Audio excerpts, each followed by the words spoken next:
Hello all, so welcome to this video by PrepBee. This particular video we would discuss about how to plan your 30-day structure of GDPI VAT preparation, that too free of cost. So what we have keep the structure of this particular video is that we have taken up different attributes of your preparation, or I should say different things that you would have to go through while your preparation of GDPI VAT, and also some element of form filling. And we have also mapped out the free resources and also the very good resources that you can use and that you can benefit out from, right? So firstly, I would talk about what would be the different components or elements that would be involved in your GDPI VAT process. First would be personal interview, second would be group discussion, third would be VAT or AWD, depends on college to college. Fourth would be your general knowledge, that would be again divided into two parts. One would be static GK, second would be current affair. Then fifth would be domain wise knowledge.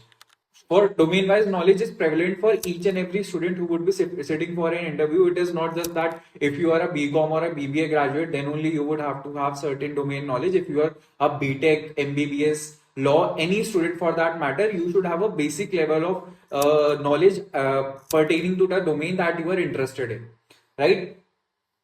Next would be SOP and form filling. The next would be HR answer preparation. HR answer preparation is majorly the basic hygiene HR answers, like tell me something about yourself, why do you want to do an MBA, your strengths, weaknesses, etc., etc.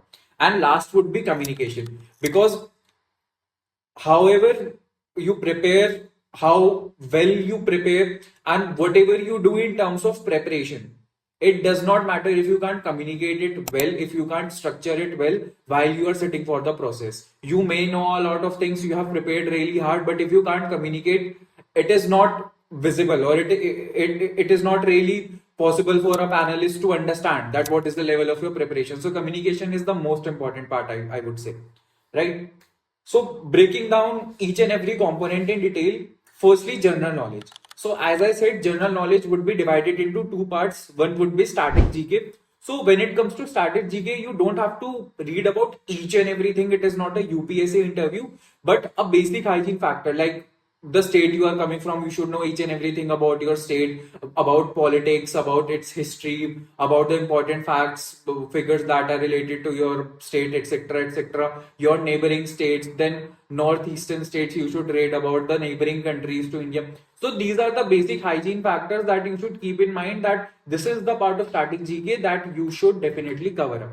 Now coming to current affairs, something that you should definitely read upon is business news and current affairs, right? So when I talk about that, what could be the good resources to read about when it comes to static GK, you can use ChatGPT. You just give out the prompt, you belong to which state, what could be the probable questions, it will give you questions, and along with that it will also give you answers. So static GK is not that of a problem. But when it comes to current affairs, what I would suggest you is that you pick one or two UPSC channel, because those channels give breakup and analysis of different newspaper. For example, there is a channel by Study IQ IAS. That particular channel breaks down the Hindu each and every morning, right? So you can follow one or two channels of this sort which literally break down each and every aspect of the newspaper that is important for you, and they also give their verdict related to that news. So what I feel is very important is that it is not really great factor that if you know any particular news, but what is your opinion, how do you see that particular news, that is more important. And from my personal experience in the interviews, it is not asked that tell me about this particular news. The thing that is asked to you is that what is your opinion in XYZ news, right? So I believe that opinion building parallel to your current affairs preparation is very important. Second, what I would suggest to you is that you should follow YouTube channels like Think School. So Think School does not give videos on each and every current affair, but whatever topics are very relevant, and different business case studies also. So the particular channel breaks down each and everything in depth, give you an in-depth analysis, also give you history of each and every topic that the particular speaker is talking about. And also what you should see on Think School YouTube channel is that there are a lot of business case studies pertaining to different brands, etc., etc. So follow these sort of channels so that you also build a business acumen in regards to your interview preparation. Next is domain knowledge. So for domain knowledge, there are a lot of dossiers that are being published in past years. You can just Google dossier of sales and marketing, dossier of finance on Google, and you will get a lot of that. And you can also visit our website. So what we have done is that we have divided our dossiers into three parts: basic, moderate, and advanced. And basic part of our dossier is available for free on our website. And our dossiers are up to date, and those dossiers are created by the industry experts who are working in corporate in that particular domain, right? So that is something that you should do. And also something that you should do is that you should read domain specific news, right?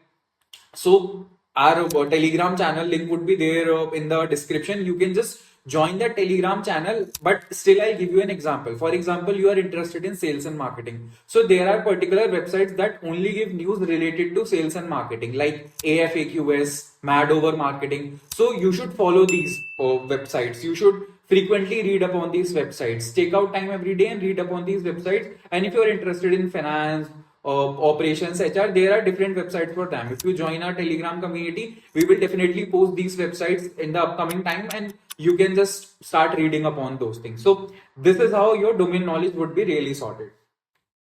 Now coming to SOP and form filling. See, we have also made videos. We would make videos in future, and there are ample number of videos that are available on the internet for free, which can definitely give you knowledge and structure that how you should write an SOP. But to be honest, it is not really difficult to write an SOP. It is very difficult to write a good SOP. And what will define that is your SOP is good or not is your review, your feedback that would be given on that particular SOP. For that, you need a particular mentor. So if you don't have any mentor, probably you can reach out people from that particular college on LinkedIn if they are readily available to help you. Or there are certain people who are making out different groups in which they will add 2 or 3 people for a cohort of 60-70 people. But please understand that they might help you at first instance, but they can't give you personalized feedback or personalized reviews. So that is where a personalized mentorship come into play. So you should have a mentor who can review your SOPs, who can guide you, and who can take care of each and every aspect of your profile, who can give you a personalized feedback, I should say. Right? So this is how SOP and form filling would be taken into picture. Then communication part. So for communication, it would be very easy. It is not really tough to have a basic level of communication. You don't have to be Shakespeare or Shashi Tharoor for that matter to crack an interview. Basic level of communication can like help you to survive through any of the interviews. And unless you are able to communicate, that is like a go-to signal for any panelist. So what you can do is that you should read and you should listen. Basically consume more and more content in English, and then what you should do is that you should absorb that content. You should try to summarize that content. You should try to give structure to that content and maybe practice speaking that for example, you have listened to a podcast, English podcast, then try to summarize whatever you have listened, or try to note down the points, then try to summarize and then try to speak. For example, if I have to summarize a podcast in 1 minute, then how I will structure that, how I would speak about that. Understood? So coming to HR answers, see, to be honest, according to me, HR answers are the most important and the crucial part of any interview, because these answers reflect your personality. And to be honest, while joining any Bschool, personality is the most important thing that matter, because profile, etc are already taken into picture while like building upon your composite score. Your personal interview is more about to know you. That is why personal word is mentioned. So HR answer is something that is very important. What you can do for HR answer, to be honest, if you want to prepare HR answers for free, don't worry, just subscribe our channel.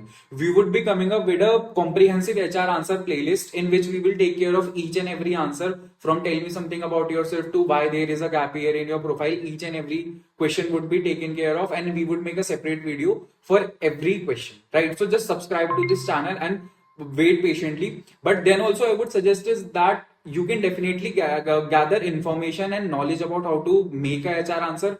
But is your answer good? Is your answer really impressive? It can create an impact or not? For that, you would definitely need a mentor to help you out, right? And the most important stage that comes is your personal interview, your GD, and your VAT. For that, what you need is more and more practice.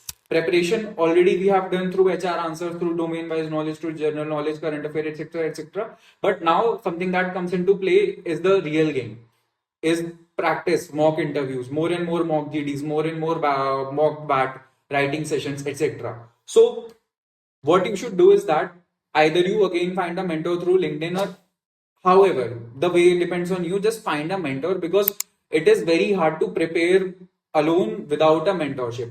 Something that we can help you out as PrepBee team is that you should go and enroll in a free trial plan. Through that, you would get one free mock PI and one free mock GD. And if you are the best performer in that particular thing, if you are the one who is chosen, you will get our plan, one of our plans, in free of cost, right? So this is something that we can help you out with. We can provide you one free mock PI, one free mock GD, and the best one will definitely get a free plan as a prize. But those who will not get it for free, you can definitely join our community, because in our community we help you out in the best way possible, and for that we don't charge,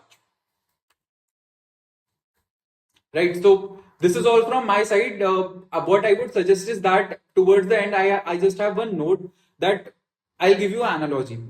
Whenever you feel sick, you go to a doctor. You don't use Google, because Google can also suggest you medicines. It can definitely give you knowledge that what could be the probable issue that you are facing and what could be the right medicine to take. But definitely you go to a doctor, because doctor first examines what is the real problem and what could be the root cause of that problem. Are you allergic to something? Are you not allergic to something? Will any particular medicine suit you? Any particular medicine would have side effects on you? So this is the exact role that a mentor plays.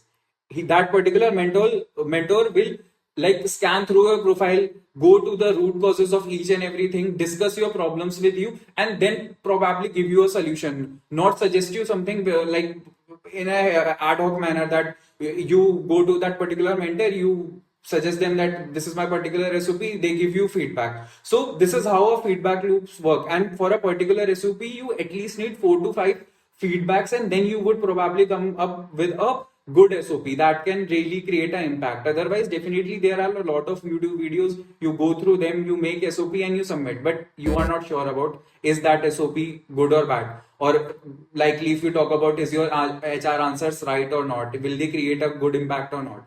So towards the end, what I would suggest is that either PrepBee or any other coaching, whichever you find well, please join any coaching, please find a mentor, and please see that if you are getting a personalized mentorship or not. So this would be my ending note. Thank you and all the best.